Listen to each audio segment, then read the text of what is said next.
அனைவருக்கும் மாலை வணக்கம். இன்னைக்கு வந்து டாபிக் என்னன்னா, லிராய் கால்பர்ட். லிராய் கால்பர்ட்ன்றது இந்த கருப்பின ஆணழகனை பற்றி. ஆணழகனோட பேர். அமெரிக்காவில் பிறந்தவர். ஆனால் அந்த நிற வெறி ஏற்படும் பாருங்க, அந்த பிரச்சனைகள் எல்லாம் ஆட்படாத ஒரு நபர். ரொம்ப ஜோவியலான ஆளு, ரொம்ப ஜாலியான மனிதன். யாரு? இந்த லிராய் கால்பர்ட். வளர்ந்து வர்றாரு, நல்ல ஜிம்முக்கு போறாரு, எக்ஸசைஸ் பண்றாரு. இவர்கிட்ட என்ன ஒரு ஸ்பெஷாலிட்டினா, அதில் நான் எழுதியிருப்பேன், the first man who built 21 inches arms. இவர் தான் முதல்ல 21 inch ஆர்ம்ஸ் ஏற்றினார். அன்னைக்கு வந்து ஸ்டீவ் ரீவ்ஸ் இருந்தார், பில்பல் இருந்தார், ரஜ் பார்க்கெலாம் இருந்தாங்க. அவங்களாம் பெரிய மிஸ்டர் யூனிவர்ஸ், ஜான் கால் கிரிமாக்கெலாம் இருந்தாங்க. ஏன்னா எல்லாருமே 19-20 inch மேலே போகல. ஆனால் இவர் வந்து அந்த அளவுக்கு ஆம்ஸை வந்து ஏற்றினார். அது காரணம் என்னன்னா, இவர் யூஸ் பண்ணுற வெயிட்டு 60 கிலோ, 60 பவுண்டு எடை. அதாவது கிட்டத்தட்ட 30 கிலோன்னு வச்சுக்கோங்களேன். 30 கிலோ தம்பல்ஸ் வச்சு ஆம்ஸ் அடிக்கிறாருங்க அவர். அருமையாக வாழ்க்கை போயிட்டு இருக்கு. போட்டியில் கலந்துக்கிறாரு. ஆணழகன், கருப்பின ஆணழகன். இது மிஸ்டர் அமெரிக்கா வாங்குறாரு. மிஸ்டர் அமெரிக்கா வாங்கினா இவர் வந்து ஜோ வைடர், உலக ஆணழகன் சங்கத்தை நிறுவனவர் ஜோ வைடர். உங்களுக்கு நல்லா தெரியும். இந்த ஜோ வைடருக்கு இவருக்கு நல்ல பழக்கம் எடுத்து ஃப்ரெண்ட்ஷிப் ஆகுது. அப்போ இவர் என்ன பண்ணுறாரு, ஜோ வைடர் சொல்கிறாரு, லீரா நீ வந்து நல்ல உடம்பு உனக்கு டெவலப் ஆகுது, நான் நடத்துகிற மிஸ்டர் யூனிவர்ஸ் போட்டியில் நீ வந்து கலந்துக்கன்றாரு. ஓஎஸ் தாராளமாக கலந்துக்கிறேன் அப்படின்றாரு. ஏன்னா அப்போ தான் ஆரம்ப காலகட்டத்தினால மிஸ்டர் யூனிவர்ஸ் போட்டியை ஜோ வைடர் வந்து international federation of bodybuilders, சர்வதேச ஆணழகன் சங்கம்ன்ற ஒரு அமைப்பை அமெரிக்காவில் தொடங்கி நடத்திக்கிட்டு இருக்காரு. இன்னும் பாப்புலர் ஆகலை இவர். ஏன்னா அந்த டைமில் அருணாலாம் வரல. அப்போ எந்த அசோசியேஷன் ரொம்ப நேமில் ஃபார்மில் இருந்துச்சுன்னா, இங்கிலாண்டில் இருந்துச்சு பாருங்க, NABBA, national amateur body building association. அந்த இங்கிலாண்டில் நடத்தின போட்டியில் கலந்துக்கிறவங்க தான் பெஸ்ட்டு, பெரிய ஆளுன்னு இருந்துச்சு. அதுக்கு அகைன்ஸ்டாக இவர் ஒரு பேரலாக இவர் இந்த அமைப்பை ஜோ வைடர் ஏற்படுத்தினார். இந்த ஜோ வைடரோட அசோசியேஷனில் தான் இவரை செய்ய சொல்கிறாரு, லீராய் நீ கலந்துக்க அப்படின்றாரு. இந்த லீராய் சொல்கிறாரு, ஜோ ஒன்றும் கவலைப்படாத, நான் கலந்துக்கிறேன். வருஷம் ஒரு டூர் போவேன். நான் ஒவ்வொரு வருஷமும் ஒரு டூர் போவேன். இப்போ நம்ம ஊர்களில் ஒவ்வொரு வருஷம் ஒரு நேர்த்தி கடை மாதிரி பழனிக்கு போவாங்க, நம்ம கேரளாவுக்கு போகிறாங்க பாருங்க, ஐயப்பன் கோவிலுக்கு போகிற மாதிரி. இவர் ஜாலியாக நம்ம இந்த குற்றாலம் போகிற மாதிரி, ஊட்டி போகிற மாதிரி, கொடைக்கானல் போகிற மாதிரி ஜாலியாக போகிறாரு. எதில்? Harley Davidson bike. அப்போயே இந்த புல்லட் இருக்குது பாருங்க. அப்போ தான் இந்த ஹார்லே டேவிட்சன் பைக் வந்து அப்போ வேர்ல்டு ஃபேமஸ். அந்த பைக்கில் இவர் ஃப்ரெண்ட்ஸுகளும் இவருடைய லவ்வர் அழகாக பைக்கில் போகிறாங்க. இளமை முறுக்கு மிஸ்டர் அமெரிக்கா டைட்டில் வாங்கியிருக்காரு. ஆர்ம்ஸு பெரிய ஆர்ம்ஸு, பைக்கு அருமையான ஹார்லே டேவிட்சன் பைக்கு, நல்ல கூலிங் கிளாஸு, பின்னாடி லவ்வரு, பொம்பளை இடுப்பை கட்டி பிடிச்சிருக்கா. கேட்க வேணும் ஒரு மனுஷனுக்கு, இதை விட மகிழ்ச்சி வேணும். ஜாலியாக போகிறாங்க, ரொம்ப ஜாலியாக போகிறாங்க. டூரிஸ்ட் ஸ்பாட்ஸுக்கு போய் நல்லா அங்கே போய் நல்லா பிக்னிக்லாம் போயிட்டு ஜாலியாக என்ஜாய் பண்ணிவிட்டு, ஒரு மனிதன் என்ன என்ஜாய் பண்ணுவானோ அதெல்லாம் என்ஜாய் பண்ணிவிட்டு அழகாக கேர்ள் ஃப்ரெண்டோட திரும்ப வராருங்க. There is an end for everything. எல்லாத்துக்கும் ஒரு முடிவு உண்டுல்ல. There is an end for everything. ஒரு கவலைனாலும் அதுக்கு ஒரு முடிவு உண்டு, ஒரு மகிழ்ச்சினாலும் அதுக்கு ஒரு முடிவு உண்டு. அதுதான் நடந்துச்சு லிராய் கால்பர்ட் லைஃப்பில். என்ன நடந்துச்சு, பைக்கில் அவர் வந்துக்கிட்டு இருக்காரு, பின்னாடி ஒரு லவர் உட்காந்துருக்கவங்க, லீரா என் கால் வந்து நீட்டவே முடியலப்பா, கால்லாம் வலிக்குதுன்னு. டோன்ட் வரி, நான் கால் வைக்கிற இடத்துல நீ வந்து காலை வச்சுக்கன்னு சொல்லி இவர் வைக்கிற இடத்துல காலை வைக்க வச்சுட்டாரு. இவர் காலை ரெண்டையும் நீட்டிக்கிட்டே போனார்ல. வர்ற எதிர்த்தாப்புல ஒரு ட்ரக்கு வண்டி வந்தது, இவர் காலில் இடிச்சிருச்சு. காலில் இடிச்சா காலே கட்டாகிற மாதிரி ஒரே ரத்தம். ஃப்ரெண்ட்ஸ் எல்லாம் பதறிட்டாங்க. அந்த வண்டியை குப்புற அடிச்சு கீழே விழுந்துருச்சு. இவர் லவ்வரும் கீழே விழுந்துட்டாங்க. அப்புறம் இவர் அல்டுகதர் எல்லாரையும் தூக்கிட்டு இவரை கூட்டிட்டு வராங்க. பார்த்தா இவங்க வந்த பாதை வந்து கார்ன்ஃபீல்டு, அதாவது இந்த சோளக்காடு இருக்கு பாருங்க, சோளக்காட்டுக்குள்ள இவங்க வந்ததுனால இவர் அடிபட்ட காலில் பூரா இன்ஃபெக்ஷன் ஏறிடுச்சு. இன்ஃபெக்ஷன் ஏறிடுச்சுன்னா டாக்டர் வந்து சர்ஜரி பண்ணிட்டாங்க. ஆனால் கால் பழைய நிலைமைக்கு வரல. அர்னால்டுக்கு அடிபட்டு அர்னால்டு பழைய நிலைமைக்கு வந்தார் பாருங்க, அது மாதிரி இவர் பழைய நிலைமைக்கு வர முடியல. கால் வந்து வீக் ஆயிடுச்சு. கால் வந்து நொண்டி நொண்டி நடக்கிற மாதிரி ஆயிடுச்சு. பாருங்க, இந்த first man pulled 21 inches arms இந்த பாடி பில்டிங் ஹிஸ்ட்ரி காலை உடச்சிக்கிட்டாரு. அதான் காலை உடச்ச உடனே ஜோ வைடர் வருத்தப்படுறாரு.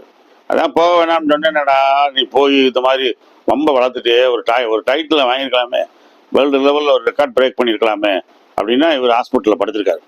இப்போ ஹாஸ்பிட்டலில் படுத்திருக்கா இந்த பாருங்க இந்த படம், இதை க்ளோஸ் அப்லக்கா, இது சும்மா நானா ஒரு படத்தை செட் பண்ணியிருந்தேன். இங்க கூட ஹாஸ்பிட்டலில் படுத்திருக்காரு. இது சும்மா ஒரு டெம்பரரியா ஒரு படம் உங்களுக்காக, ஒரு கார்ட்டூன் மாதிரி வச்சுக்கோங்களேன். ஹாஸ்பிட்டலில் இப்படி காலை தூக்கி படுத்திருக்காரு, மாவு கட்டு போட்டு வச்சிருக்காங்க. வச்சா ஹாஸ்பிட்டலே இவரை பார்த்துக்கிட்டு இருக்கு. அந்த ஹாஸ்பிட்டலே என்னன்னா இவர் வந்து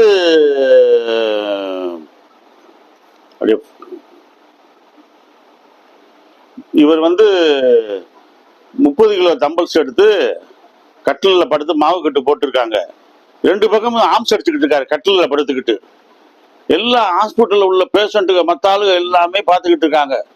மற்ற ஆளுங்க எல்லாம் என்ன பண்ணுவான், குளுக்கோஸ் ஏற்றிக்கிட்டு இருப்பான், ஆல்விஸ் குடிச்சுக்கிட்டு இருப்பான், சாத்துக்குடி பழத்தை உரிச்சு சாப்பிட்டுக்கிட்டு எங்கேயா பிழைச்சி தப்பிச்சு போகும்னு.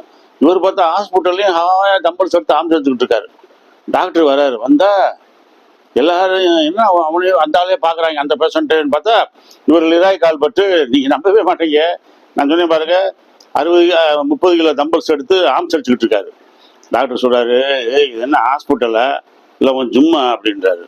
அவர் சொல்கிறாரு, இல்லை சார் டாக்டர், எனக்கு காலில் தான் அடிபட்டுருக்கு, என் கை 2 நல்லா இருக்கு, என் ஆம்ஸை 2வது நான் இந்த வேர்ல்டுலேயே நான் தான் பெரிய ஆம்ஸை ஏற்றின ஆள், அதனால் கொஞ்சம் ஆம்ஸ் வார்ம் டவுன் ஆகிடக்கூடாது, ஆம்ஸை கொஞ்சம் ஏற்றிக்கிறேன், அதான் ஆம்ஸ் செய்கிறேன் அப்படின்றாரு. டாக்டர் சொல்கிறாரு, இங்கே this is not a place for doing your biceps, இது உன் காலை காப்பாற்றுற இடம்யா, நீ ஆம்ஸ் அடிக்கிற இடம் இல்லை, இந்த ஹாஸ்பிட்டல் இருந்தால் நீ ஆம்ஸ் அடிக்கக்கூடாது அப்படின்றாரு. இவர் சொல்கிறாரு, என் காலில் ஏதாவது பிரச்சனை வந்துச்சுன்னா நானே இந்த ஹாஸ்பிட்டலை விட்டு வெளியே போயிடுறேன், ஆனால் நான் ஆம்ஸ் அடிப்பேன், அது வந்து என் காலை எந்த அஃபெக்டும் பண்ணாது, உங்களுக்கு எந்த டேமேஜும் பண்ணாது அப்படின்றாரு. டாக்டர் சொல்கிறாரு, அப்படி இல்லை மிஸ்டர் இளையரா, ஒரு ஹாஸ்பிட்டல் நீங்கள் இருக்கிறீங்கன்னா நீங்கள் குணமாகிற வரைக்கும் வேறு எக்ஸசைஸ் செய்யக்கூடாது. Until unless we recommend you some exercise. நான் உங்களுக்கு வந்து ஒரு சில எக்ஸசைஸை நாங்கள் பரிந்துரைத்தோம்னா அதைத்தான் செய்யணுமே ஒழிய நீங்களா உள்ள உட்காந்து செஞ்சுக்கிட்டு உள்ள காலையும் நொண்டி காலை ஆக்கிடக்கூடாது அப்படின்றாரு. டாக்டருக்கும் அவருக்கும் அங்கே கிளாஸ் ஆயிடுச்சு. அவரை பல்ல கடிச்சுக்கிட்டு ஹாஸ்பிட்டலை விட்டு வெளியே வந்தார். வெளியே வந்தார்னா நீங்கள் ஒரு ஒரு முடவனை போலவோ ஒரு நொண்டியை போலவோ ஹாஸ்பிட்டலில் பெரும்பாலும் போயிட்டு வந்தவங்க பூரா பாருங்கள், நீங்கள் வந்ததும் பாருங்கள், பெரிய கதை அடிப்பாங்க.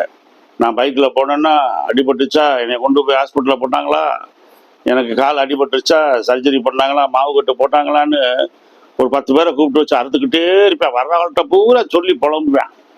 இவர் நேராக வந்தவுடனே காலெல்லாம் சரி பண்ணிட்டு நேராக கொண்டு ஜிம்முக்கு போயிட்டாரு. ஜிம்மில் போய் உட்காந்து தான் ஆம்ஸ் அடிக்கலாம்ல, காலுக்கு தானே வேலை கொடுக்கக்கூடாது. அந்த உடம்பு டெவலப் பண்ண ஆரம்பிச்சிட்டாரு. உடம்பு டெவலப் பண்ணால் இப்போ வந்து ஜிம்மு சம்பந்தமான பிஸ்னஸ் தான் இவருக்கு. இவர் வந்து எக்ஸல் அப்படின்னு ஒரு ஃபுட் சப்ளிமெண்ட்ஸ் கடை வச்சுருக்காரு. பெரிய கடைங்க, ஃபுட் சப்ளிமெண்ட்ஸு. அப்போயே protein powder, carbohydrate powder, fat burner powder, அப்போயே பயங்கர சேல்ஸ் இவருக்கு. ஏன்னா இவர் அதுக்காகவே இவர் உடம்பை தயார் பண்ணி வச்சுருக்காரு. இவர் உடம்பை பாருங்கள், மேலே எப்படி இருக்காரு பாருங்கள், நேச்சுரல் பாடி பில்டரு. இப்போ இந்த உடம்பை வச்சு நிறைய அழகா எக்ஸல் அப்படின்னா என்ன, எக்ஸல்னா என்ன, நல்ல தமிழ் அர்த்தம் பாருங்க. எக்ஸல்னா மிஞ்சுனா என்ன, அடுத்தவனுடைய சாதனையை நீ மிஞ்சிய, உன்னுடைய சாதனையவே நீ மிஞ்சு. காலில் ஒரு பிரச்சனை, அழுதுறாத, அந்த பிரச்சனையை மிஞ்சு, அதை ஓவர் கம் பண்ணு. கடையை போட்டு பெரிய பிஸ்னஸ் மேன். அதுக்கப்புறம் அவர் பாடி பில்டிங்கில் செய்ய முடியல, இருந்தாலும் அர்னால்டு மாதிரி நிறைய பாடி பில்டர்களை பழகினார். எல்லா பாடி பில்டர்களையும் பழகி எல்லாத்தையும் நட்பு கொண்டாடினார். அதுதான் ஒரு பெரிய சீனியர் பாடி பில்டரு. நாங்கள் இதாகிட்டோமே வீக் ஆகிட்டோமே அப்படின்னு நினைக்கல. பெரிய உருவமாக இருந்தார், ஹியூஜாக இருந்தார், அழகாக தன் வாழ்க்கையை மாற்றிக்கிட்டார். இதை நான் எதுக்கு சொல்கிறேன்னா, இப்போ இந்த இதை பார்த்த நம்ம நண்பர்கள் ஒருத்தர் கூட சொன்னார்கள் ஏற்கனவே, நான் அவருக்காக தான் 2 வீடியோ போட்டிருந்தேன். நான் பெட்ரிட்டனாக இருந்தேன் சார், 8 இயர்ஸாக நான் வந்து ஸ்பைனல் இன்ஜூரியாக இருந்தேன் சார், இப்போ வந்து நான் வந்து வீல் சேர்லேயே உட்காந்துட்டு எக்ஸசைஸ் பண்ணுறேன். அதே வீல் சேரில் எக்ஸசைஸ் பண்ணால்தான் லிராய் கால்பர்ட்.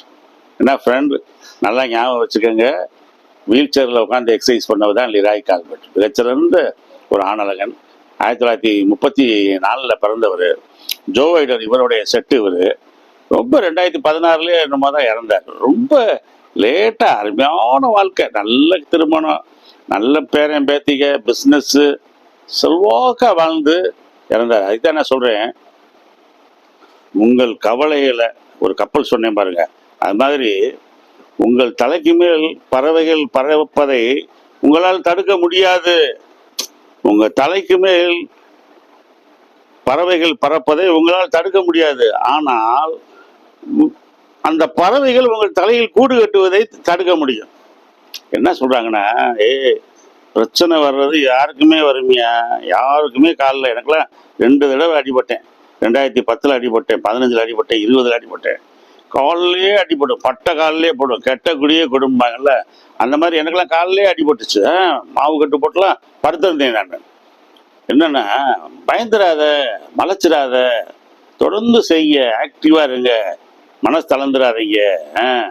நண்பர்கிட்ட நான் சொல்றது என்னன்னா, அந்த நண்பர்கிட்ட, வீடியோ பார்த்துக்கிட்டு இருக்க நண்பர்கள்ட்ட, உங்களுக்கு கையில் அடிபட்டுருக்கு, உங்களுக்கு காலில் அடிபட்டுருக்கு, நீங்கள் காலை தூக்கி வச்சுட்டு உட்காந்துருக்கீங்க, வீட்டில் சோபாவில் உட்காந்துருக்கீங்க, வீல் சேரில் உட்காந்துருக்கீங்க, டிவி வாட்ச் பண்ணிக்கிட்டு இருக்கீங்க.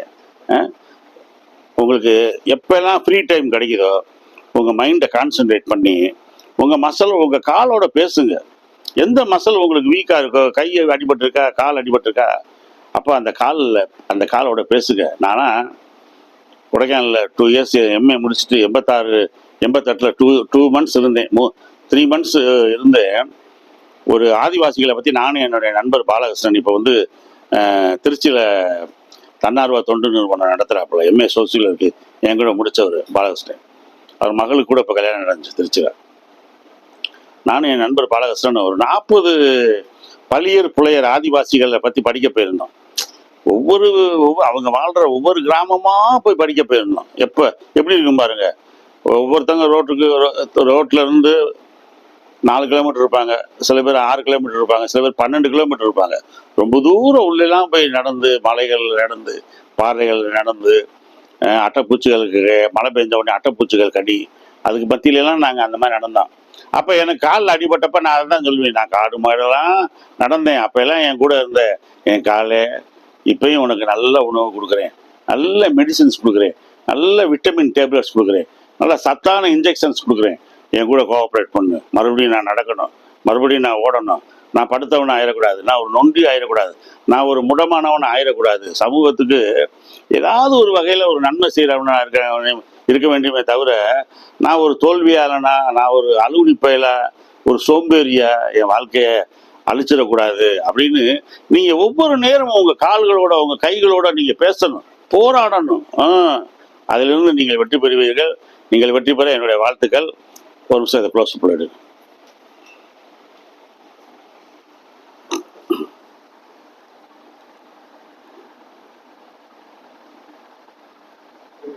நல்லா கிட்டக்கு வா, இங்கே வா. லிராய் கால்பர்ட் கருப்பெண்ண பாடி பில்டரு, நல்லா கிட்டக்கு வாங்கண்ணா. கருப்பெண்ண பாடி பில்டரு அவருடைய பைசப்ஸை காமிச்சிருக்காரு பாருங்க. சரியான படங்கள் எனக்கு கிடைக்கல. இது என்னுடைய ஃப்ரெண்டு கலைச்செல்வன் அவருடைய இதுலேருந்து, நெட்லேருந்து எடுத்து வந்தேன். இதெல்லாம் அந்த காலத்து புஸ்தகம் பாருங்க. பேப்பர்லேருந்து அந்த பேப்பரை தட்டினாலே கிழிஞ்சு போயிடும், தட்டினாலே உடஞ்சிரும். அதில் இருந்தது பாருங்க, எவ்வளோ பெரிய பைசப்ஸ் பாருங்க, உருண்டு தண்டு. அந்த அளவுக்கு அவருக்கு அந்த தடவையெல்லாம் பாடி பில்டிங் அவேர்னஸ் இல்லை. இருந்திருந்தாருன்னா காலை கொண்டு போய் உடச்சிருக்க மாட்டார். இவர் தான் Joe Weider, international federation of IFBB, international federation of bodybuilders, அந்த அமைப்பை தோன்றி நடத்தினவர், இன்னும் நடந்துக்கிட்டு இருக்கு. இந்த அமைப்பில் உள்ளவர் தான் அர்னால்டு. இவர் தான் அடிபட்டு இந்த ஹாஸ்பிட்டலில் படுத்திருக்க மாதிரி ஒரு கட்டு போட்டு ஒரு படம் வச்சிருக்கேன் பாருங்க. இந்த மாதிரி படுத்துட்டு தான் 30 கிலோ தம்பல்ஸ் தூக்கி கட்டிலில் படுத்துக்கிட்டே ஆம்ஸ் அடிக்கிறாரு. இந்த லிராய் கால்பட்டு தான். இவ்வளோ அருமையான ஒரு பாடி பில்டர், எவ்வளோ ஒரு அருமையான வாழ்க்கை பாருங்கள். உங்களுக்கும் பல நேரங்கள் பிரச்சனைகள் வரும்போது மனசு தளர்ந்துடாதீங்க. லிராய் கால்பட்டு மாதிரி துள்ளி எழுங்க, வாழ்க்கையை வெற்றி கொள்ளுங்க. நன்றி. சூப்பர். Good night.